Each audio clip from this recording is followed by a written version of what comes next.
It's been so long since I reviewed my last movie, and I think this movie is the perfect comeback. Let's talk about Terminator: Dark Fate.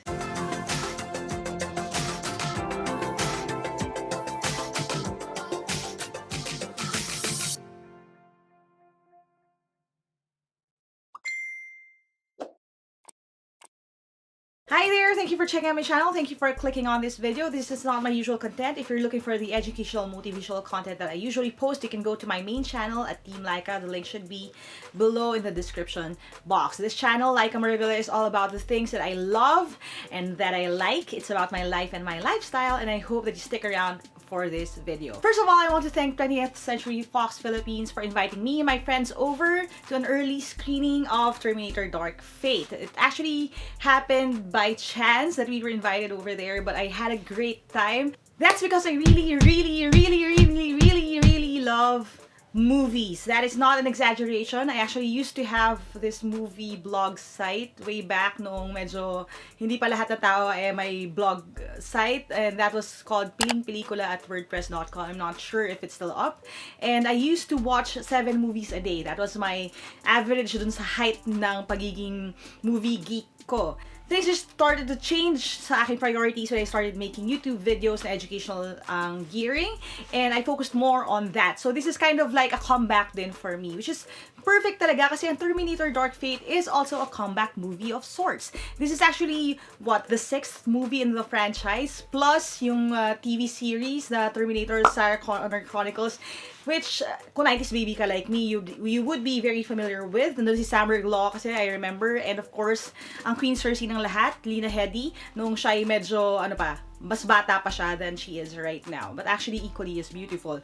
And when I was younger, I always see that sa mga patalastas, and it was too violent then for me. Now, yung entire lore and world ng Terminator was actually built upon the first 2 Terminator movies, also led by James Cameron, and parang comeback niya rin ito. Dahil this time, dito sa Terminator: Dark Fate, he actually took the lead when it comes to writing the story and in a bit also producing yung movie na ito. And the director was Tim Miller, and if hindi kayo familiar dun sa name na yon, which I think maririnig nyo pa more in the coming years, he's actually the guy behind Deadpool. And Deadpool being one of the best R18 movies pagdating sa blockbuster, and a bit na rin pagdating sa reviews ng maraming tao all over the world, you would expect that same level ng finesse dito sa movie na ito. Nakakatawa lang kasi talking about Deadpool and finesse, parang hindi siya dapat masyadong fit, pero it'll make sense when you see the movie. So again, I'm very grateful for being there. I had not a lot of expectations, honestly, because I was so heartbroken sa mga sumunod na Terminator movies after the first and the second one. Granted, hindi ako napanood yung first and second sa sinehan dahil I was too young then, pero yung buong lore nga ng Terminator was very solid. Kaya lang yung mga sumunod na mga movies, parang hindi sila makapag-decide kung ano yung gusto nilang gawin. And I think a huge chunk of that was because they were forcing it to be a PG-13 movie when it should be something na R-rated. Kasi yung first 2 movies were. I mean, talk about violence, talk about robots chasing and killing people.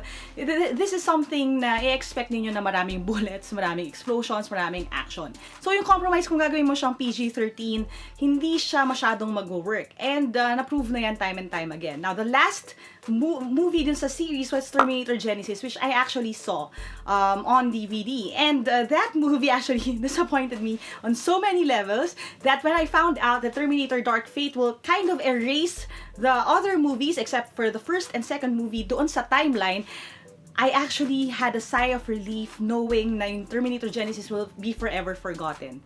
I mean, I know it's Khaleesi in the movie, but it really wasn't a good film. Hindi ko talaga naintindihan yung point ng movie na yon, no? At balikan na lang natin yan on a different episode. But in many ways, itong Terminator: Dark Fate actually saves the entire universe ng Terminator series. And I'm actually finding myself excited and engaged for possibly more films. Now, something I heard about sa grapevine is that if this actually works well, James Cameron is willing to put in yung work for 2 more kasi meron talagang story arc for this new generation ng Terminator movies. And I'm hoping na kahit pa paano itong malit na movie review na to would actually help help itong movie na to be on its feet para magkaroon talaga na susunod pang mga installments. Now, if you're not familiar with the Terminator plot, it goes like this. Basically, there are people living their lives normally sa present day, pero somehow they have a hand at doing something big in the future, whether that be destroying the world or saving the world. And people from the future are actually sending these robots, mga Terminators, back into the past, which is our present, to kill these big players pagdating sa future. So that happened with John Connor, yung anak ni Sarah Connor, played by the great Linda Hamilton dun sa first 2 movies. And ito namang bagong generation na ito, that entire storyline plays out differently. I won't spoil that for you. Now, na-mention ko na rin naman, let's talk about Linda Hamilton. She is an icon for me. I do love Terminator to the point that when we saw the movie, I was actually kind of wearing a callback doon sa original na look ng Terminator. I had my Doc Martens on and a leather jacket kasi, I don't know, by seeing kasi all of these empowered women on screen when I was a little girl wearing leather, I kind of equated that with strength. So, I mean, wearing leather jackets and boots kind of give me confidence then as well. So, it was great seeing her as strong and as big of a, sorry for the word, badass as ever. Most of you, if you don't know the original Terminator series, you would know her as Shock's mom, yung Shock na TV series, which is also one of my favorites. And hindi siya nagbago. Yung grit, yung strength ng character was also still there.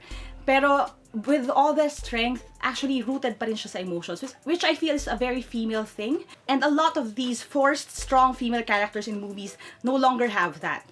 They kind of portray these roles na sobrang strong na siya to the point na hindi na siya nagka-come from emotion. When in fact, I think female strength mainly comes from love and protecting the people that they care about. And I think the movie has a great way of balancing that and showing it doon sa screen. Now, we have a newcomer din sa series. We have Mackenzie Davis. If you don't know her, that's okay. Pero I'm predicting this she'll be a big deal really, really soon then with more projects. I kept thinking back doon habang pinapanood ko yung movie kung saan ko siya nakita, and I really couldn't figure it out. Sabi ko, familiar yung mukha niya pero hindi like this. Hindi ganitong action role. And when I actually took the time to Google her, of course, kasi sa screening bawal gumamit ng phone, no? But after that, I found out that she was actually that girl from one episode ng Netflix. And I'll just put up yung picture niya dito. I mean, comparing those two people, parang ibang-ibang tao talaga siya. And she actually evolved dito sa movie na ito. And that is kind of an insight din sa character niya. So basically, she is from the future. She's trying to save the future din by protecting someone. Now, I won't go into that in detail, pero that someone happens to be another newcomer. I was surprised na she was actually older than me. Hindi ko talaga in-expect kasi akala ko mas bata siya kasi she actually looked a lot younger in the movie. And that really played out well din dun para dun sa storyline. So, of course, we have the Terminator himself, the man, the myth, the legend, Arnold Schwarzenegger.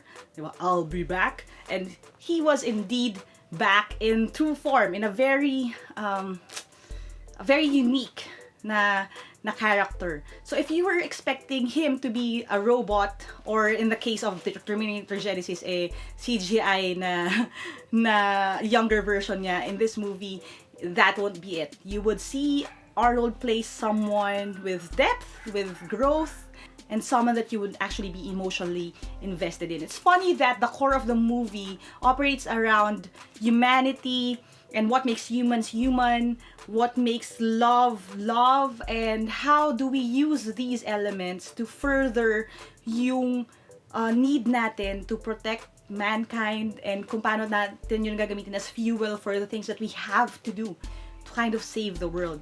And it's funny na isang action film na punong-puno ng bakbakan, habulan, at hindi ka talaga halos pahihingahin. At napasigaw ako multiple times sa theater and actually jumped up out of my seat for about 2 or 3 times sa movie dahil sa action.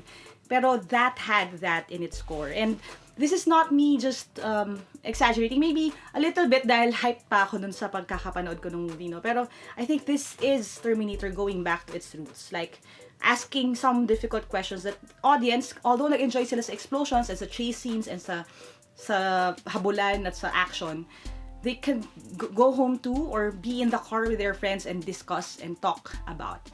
And that's exactly the kind of questions that were posed sa akin after I saw this movie. Now, ano ba ang aking rating dito sa movie na ito? Anong klaseng pelikula ito? I think, and this is my suggestion, this is the perfect movie for you to watch with your thinking barkada.